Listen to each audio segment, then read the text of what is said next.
दोस्तों आज हम डिफरेंसेस देखेंगे एक पुअर माइंडसेट और रिच माइंडसेट के बीच में। इसके लिए मैंने 3 बुक्स का सहारा लिया है, rich dad poor dad, 7 habits of highly effective people और द ई मिथ रिविजिटेड। दोस्तों सबसे पहला डिफरेंस एक पुअर माइंडसेट और एक रिच माइंडसेट वाले लोगों में ये है कि रिच माइंडसेट वाले लोग सबसे पहले अपने लिए एसेट्स बनाते हैं जो उनको हर महीने पैसे लाके दें और उसके बाद सारी कंफर्ट की चीजें खरीदते हैं। लेकिन गरीब माइंडसेट वाले लोग दिखावे के लिए, शो के लिए सारी यूजलेस चीजें खरीद लेते हैं और उसके बाद उनके पास पैसे ही नहीं बचते कहीं अच्छी जगह इन्वेस्ट करने के लिए और वो पूरी जिंदगी गरीब ही रह जाते हैं। इसका मैं एक रियल लाइफ एग्जाम्पल देना चाहता हूँ। कॉलेज टाइम में मैं एक कॉलोनी में रहता था जहाँ पर 6 या 7 घर थे। वो सारे के सारे बहुत ही अच्छे तरीके से डिजाइन करे गए थे, काफी खूबसूरत। उन सब घरों में से सिर्फ एक घर इनकम्प्लीट था और वो एक बिजनेसमैन का था। बाकी सारे घर डॉक्टर्स, इंजीनियर्स और प्रोफेसर के थे। जहाँ पे मैं रहता था वहाँ पे सिर्फ अंकल और आंटी थे और वो दोनों प्राइवेट यूनिवर्सिटी से रिटायर्ड थे एज अ प्रोफेसर और इसीलिए उन्हें कोई पेंशन भी नहीं मिलती थी। जब मैं पहली बार उनके घर गया था तो मुझे लगा था वो बहुत ज्यादा रिच हैं। उनकी कार से लेके इंटीरियर डिजाइनिंग, फर्नीचर, हर चीज परफेक्ट थी। मैं उनके फर्स्ट फ्लोर में एक रूम में रहता था। मैंने बहुत बार नोटिस किया कि अंकल और आंटी की बहस होती थी पैसों के रिगार्डिंग। कोई भी एक्सेस खर्चा उनके बीच में टेंशन क्रिएट कर देता था। एक बार मैं अंकल के साथ उनकी बालकनी में बैठा हुआ था तो मैंने उनसे कहा कि आपके साथ वाले पड़ोसी ने शायद अपना घर कंप्लीट नहीं किया। तो इस पर उन्होंने कहा, हाँ बहुत कंजूस है, कार भी नॉर्मल सी रखी है, एक ही फ्लोर बनाया है, इनकी वजह से हमारी कॉलोनी अच्छी भी नहीं लगती, पता नहीं पैसे खर्चते ही नहीं। थोड़े महीनों के बाद मैं वहां से शिफ्ट हो गया था तो एक बार मुझे अंकल का कॉल आया और उन्होंने कहा कि अगर आपका कोई फ्रेंड है पीजी के लिए तो हमारे पास यहाँ पे वैकेंसी है, आप रेकमेंड कर दीजिएगा। मैंने कहा ओके अंकल। लेकिन मुझे ये बात अजीब लगी कि उन्होंने अगले ही दिन मुझे दोबारा कॉल कर दिया और उन्होंने मुझसे कहा कि क्या आपने किसी फ्रेंड से पूछा? तो मैंने कहा हाँ, लेकिन वो कह रहे हैं कि आपका पीजी काफी कॉस्टली है। तो उन्होंने कहा कि वो तो होगा ही, हम इतनी फैसिलिटीज जो प्रोवाइड कर रहे हैं। और फिर नेक्स्ट डे उनकी दोबारा कॉल आ गई और उन्होंने मुझसे कहा कि हम अपना प्राइस कम करने के लिए तैयार है, आप उन्हें यहाँ पे भेज दीजिए। लेकिन एक्चुअल में मेरे फ्रेंड्स के लिए वो प्राइस भी ज्यादा था और वो वहां नहीं गए। जब मैंने ये पूरी स्टोरी को रिच डैड पुअर डैड की थियोरी के साथ कंपेयर किया तो मैंने ऑब्जर्व किया कि 1 सिर्फ वहां पे एक बिजनेसमैन का ही घर था जिसका एक फ्लोर बना हुआ था और 1-1.5 साल के बाद वो ही घर उस पूरी कॉलोनी में सबसे बड़ा था। उन्होंने 3 फ्लोर्स बना दिए थे और वो बहुत ही सुंदर बनाया था। सेकंड, अंकल ने होंडा सिटी रखी हुई थी लेकिन वो ट्रेवल स्कूटर में करते थे। हो सकता है वो अपने पैसे बचाने के लिए करते हों, लेकिन मैं ये जानता था कि बाहर से बेशक वो बहुत अमीर दिख रहे हों, अंदर से उन्हें पैसों की कमी थी जिसकी वजह से उनके और उनके वाइफ के बीच में बहस भी होती थी। और दोस्तों पुअर मेंटालिटी वाले लोग ऐसी ही गलतियां करते हैं। सैलरी 15,000 होगी लेकिन आईफोन 50,000 का ले लेंगे। जितनी रिक्वायरमेंट है उससे बहुत बड़ी गाड़ी लोन पे ले लेंगे। 10-10 हजार की जीन्स ले लेंगे, शूज ले लेंगे। लेकिन अमीर मेंटालिटी वाले लोग इस चीज को एक्चुअल में कैलकुलेट करते हैं कि कोई भी प्रोडक्ट उन्हें कितनी वैल्यू प्रोवाइड कर सकता है और तभी उसके लिए पे करते हैं। नेक्स्ट पॉइंट कहता है कि अमीर मेंटालिटी वाले लोग सबसे पहले खुद को पे करते हैं, उसके बाद किसी और को। आप में से बहुत सारे लोगों ने रिच डैड पुअर डैड पढ़ी होगी लेकिन बहुत कम लोग रॉबर्ट और उनकी वाइफ किम कियोसाकी की एक्चुअल स्टोरी जानते हैं। इन दोनों की शादी से पहले रॉबर्ट बहुत ज्यादा उधार पर थे। ये दोनों चाहते थे कि अपनी लाइफ को इम्प्रूव करें लेकिन इनकी मंथली सैलरी से ज्यादा इनकी मंथली लोन इंस्टॉलमेंट्स थी जो इन्हें देनी पड़ती थी। लेकिन रॉबर्ट को अपने रिच डैड के सारे प्रिंसिपल्स याद थे जिन्होंने कहा था कि अपने आप को सबसे पहले पे करो। इसीलिए रॉबर्ट कहते हैं कि हम अपनी सैलरी का 20% हमेशा सेव करते थे। फिर चाहे उधार वाले लोगों से जितना मर्जी प्रेशर क्यों ना आ रहा हो, उस प्रेशर को हम एज अ मोटिवेशन यूटिलाइज करते थे और एक्स्ट्रा काम करके इंस्टॉलमेंट्स के लिए पैसा इकट्ठा करते थे, क्योंकि ये जानते थे अगर ये पहले उधार देने लग जाएंगे और अपने लिए कुछ भी सेव नहीं करेंगे तो ये कभी भी अमीर नहीं बन पाएंगे। और बाद में इन्होंने अपने सेव करे हुए पैसों से ही बाकी इन्वेस्टमेंट्स करी और फाइनली मिलियनेयर बन गए। दोस्तों हम में से मैक्सिमम लोग ये गलती करते हैं। हम सोचते हैं कि हम पहले सारा अपना उधार चुकाएंगे और उसके बाद में सेविंग स्टार्ट करेंगे, या फिर हमारी सैलरी का जितना पोर्शन बचेगा हम उसके बाद सेविंग करेंगे। लेकिन ये सीक्वेंस बहुत मैटर करता है। इवन वॉरेन बफेट बोलते हैं कि पहले पैसे सेव करो और उसके बाद बाकी सारे खर्चे करो। आप मान के चलो कि आपकी सैलरी ही कम है और अपनी सैलरी का मिनिमम 20% हमेशा सेव करो। अब ऑब्वियसली सिर्फ सेविंग आपको अमीर नहीं बनाएगी, उसके बाद आपको उन पैसों को इन्वेस्ट भी करना पड़ेगा लॉजिकली, लेकिन ये फर्स्ट और नेसेसरी स्टेप है अमीरी की तरफ।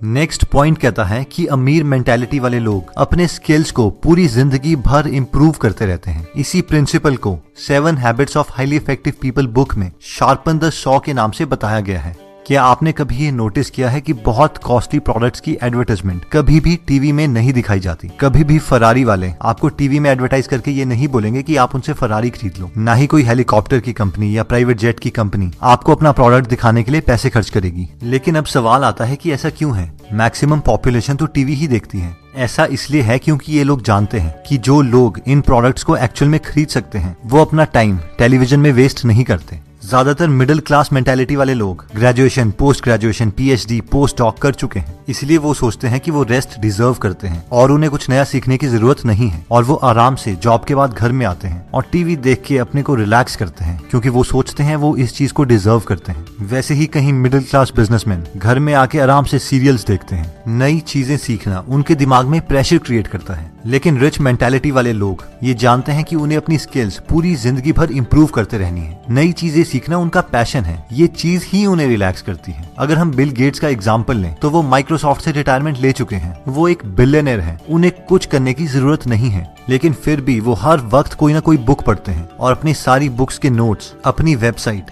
gatesnotes.com में डालते हैं। ये एक रिच मेंटालिटी का परफेक्ट एग्जाम्पल है, क्योंकि रिटायरमेंट के बावजूद बिल गेट्स अपनी वाइफ मेलिंडा के साथ एक फाउंडेशन चलाते हैं, जिससे वो पूरी दुनिया की हेल्थ से रिलेटेड प्रॉब्लम्स में कंट्रीब्यूट कर रहे हैं। हम में से बहुत कम लोग जानते हैं, लेकिन इंडिया के हेल्थ प्रोग्राम्स में इनकी फाउंडेशन ने बहुत ज्यादा कंट्रीब्यूशन किया है। दोस्तों, नेक्स्ट पॉइंट कहता है कि आउटसोर्स। मैक्सिमम लोगों की जब जॉब लगती है तो उनकी ये मेंटालिटी होती है, भाई अब तो अपनी लाइफ सेट है, जिसका इनडायरेक्टली मतलब होता है कि मैं अब ग्रो नहीं करना चाहता, मैं इसी जॉब में रहूंगा। अब क्योंकि हम उसी जॉब में रहेंगे तो हमारी सैलरी सिर्फ इंक्रीमेंट और प्रमोशन से ही बहुत प्रिडिक्टेबल मैनर में ग्रो करेगी, जिसका मतलब ये है कि अब हम स्कार्सिटी माइंडसेट में आ जाएंगे, यानी पैसे बचाने के माइंडसेट में। हम हर चीज से पैसा बचाने की कोशिश करेंगे। बिजली का बिल कैसे बचाएं, खाने में पैसे कैसे बचाएं, पानी का बिल कैसे बचाएं, और बस पूरी जिंदगी इसी स्किल को इम्प्रूव करते रहेंगे। लेकिन अमीर माइंडसेट वाले लोग ये जानते हैं कि उनके पास 24 ही घंटे हैं और एक लिमिटेड विल पावर है, और अगर उन्हें ग्रो करना है तो उन्हें और लोगों की हेल्प लेनी पड़ेगी। इसीलिए वो अपने मैक्सिमम काम, जैसे कि खाना बनाना, कपड़े धोना, ड्राइव करना, इवन की ऑफिस के टेक्निकल काम, वो आउटसोर्स कर देते हैं और सिर्फ उन स्किल्स पे काम करते हैं जो बहुत रेयर और वैल्यूएबल हैं, ताकि वो और ज्यादा ग्रो कर पाए। इसके दो फायदे हैं, एक तो वो अपनी कंट्री की इकोनॉमी में बहुत कंट्रीब्यूट करते हैं, दूसरा इस प्रोसेस में बहुत सारे लोगों को जॉब दे देते हैं। लेकिन एक पुअर मेंटालिटी वाले लोग इन लोगों को देख के बहुत चिढ़ते हैं, यार ये तो बहुत स्टाइल मारते हैं, बिना नौकरों के तो ये काम नहीं करते। लेकिन रिच मेंटालिटी वाले लोगों के दिमाग में कुछ और ही चल रहा होता है। उनका मेन मकसद स्टाइल मारना नहीं, बल्कि अपने टाइम को बचाना होता है, जिसे गलत इंटरप्रेट किया जाता है। अब दोस्तों, इसका मतलब ये भी नहीं है कि आप सारे काम को आउटसोर्स कर दो और बाद में घर में बैठ के दोबारा से टीवी ही देखो। इसका मतलब सिर्फ ये है कि अगर आप ग्रो कर रहे हो और अगर आपको और लोगों की हेल्प चाहिए तो आप अपनी ग्रोथ को रोकोगे नहीं और हिचकिचाओगे नहीं, और इसीलिए कामों को आउटसोर्स कर दोगे। दोस्तों, नेक्स्ट पॉइंट कहता है कि think win win. Human psychology को समझने के लिए रिसर्चर्स ने एक एक्सपेरिमेंट किया। उन्होंने दो लोग जो एक दूसरे को नहीं जानते थे, उन्हें एक कमरे में बिठाया और टेबल पर $100 रख दिए। रिसर्चर्स ने उन लोगों को बताया कि आपको ये $100 आपस में बांटने हैं, लेकिन हमारी कुछ कंडीशंस हैं। कंडीशन नंबर 1, पहला आदमी ये डिसाइड करेगा कि वो दोनों $100 को कैसे कैसे बांटेंगे। कंडीशन नंबर 2, दूसरा आदमी ये डिसाइड करेगा कि पहले आदमी ने जितने डॉलर्स उन दोनों में बांटे हैं, क्या वो उसे मंजूर है या नहीं। अगर वो उसे मंजूर है तो दोनों को उतने उतने डॉलर्स मिल जाएंगे, लेकिन अगर उसे वो चीज मंजूर नहीं है तो किसी को कुछ नहीं मिलेगा। अब रिसर्चर्स ने एक पैटर्न देखा। अगर पहला आदमी $100 को $50 करके बांटता था तो दूसरा आदमी उसे एक्सेप्ट कर लेता था और दोनों को $50 मिल जाते थे। अगर वो 60-40 करके बांटता था तो भी दूसरा आदमी उसे एक्सेप्ट कर लेता था। लेकिन अगर पहला आदमी उसे 70-30 करके बांटता था तो दूसरा आदमी उसे रिजेक्ट कर देता था और दोनों को कुछ नहीं मिलता था। यानी ह्यूमन इमोशंस का टिपिंग पॉइंट 70-30 था। रिसर्चर्स ने ये एक्सपेरिमेंट बहुत लोगों में रिपीट किया, लेकिन ये नंबर 70-30 के आसपास ही आ रहा था। उसके बाद उन्हें लगा शायद $100 डेवलप्ड कंट्रीज के लिए कम है, इसलिए वो डेवलपिंग कंट्रीज गए और उन्हें भी सेम ही ऑफर दिया, लेकिन उसके बावजूद रिजल्ट्स सेम रहे। अगर आप दूसरे आदमी होते तो आपका भी यही डिसीजन होता कि पहले आदमी ने अपने को 70 क्यों दिए और मुझे सिर्फ $30, इसलिए मैं भी उसे 70 क्यों लेने दूं। और शायद आप इमोशनली ठीक भी होते, लेकिन अगर हम इसे लॉजिकली देखें तो आपको वैसे भी कुछ नहीं मिल रहा था। आपको सिर्फ हाँ बोलनी थी और आपको वो डॉलर्स मिल जाते। लेकिन मैक्सिमम लोग इस डील को ना ही बोलते हैं, और ये पुअर माइंडसेट वाले लोगों की साइकोलॉजी है, जहाँ पे जेलेसी, चिढ़, कॉम्पिटिशन जैसे इमोशंस हैं। लेकिन एक रिच माइंडसेट वाले लोग हमेशा अपना दिमाग यूज करके कोई ना कोई ऐसा मेथड निकाल देते हैं जिससे दोनों का फायदा हो सके। वो विन विन में बिलीव करते हैं। विन लूज या लूज लूज वाली डील्स वो नहीं करते। इवन विन विन सिचुएशन में अगर उन्हें कम परसेंटेज भी मिल रही हो, फिर भी वो उस डील को कर लेंगे, क्योंकि वो जानते हैं कि वो हजारों ऐसी अपॉर्चुनिटीज और क्रिएट कर देंगे और अपने लिए और बाकियों के लिए भी एक अच्छा प्रॉफिट कमा देंगे। तो दोस्तों इस वीडियो में हमने 5 पॉइंट्स कवर करें। सबसे पहला था फर्स्ट एसेट्स देन कंफर्ट। सबसे पहले ऐसे सोर्सेज क्रिएट करें जिससे आपको पैसे आए और उसके बाद ही कंफर्टेबल और शो वाली चीजें खरीदें। सेकंड, पे योरसेल्फ फर्स्ट। सबसे पहले खुद को पे करें। हमेशा कोशिश कीजिए कि अपनी इनकम का एटलीस्ट 20% पहले सेव करें, चाहे आप पे जितना मर्जी प्रेशर आ रहा हो। ये मान के चलें कि आपकी सैलरी ही कम है और बाद में उस 20% का कुछ परसेंटेज इन्वेस्ट करना सीखें। थर्ड हमने किया था आउटसोर्स। अगर आप अपने को इम्प्रूव कर रहे हैं और आपको टाइम की जरूरत है तो आप अपने काम आउटसोर्स कर सकते हैं। इन चीजों में कंजूसी ना दिखाएं।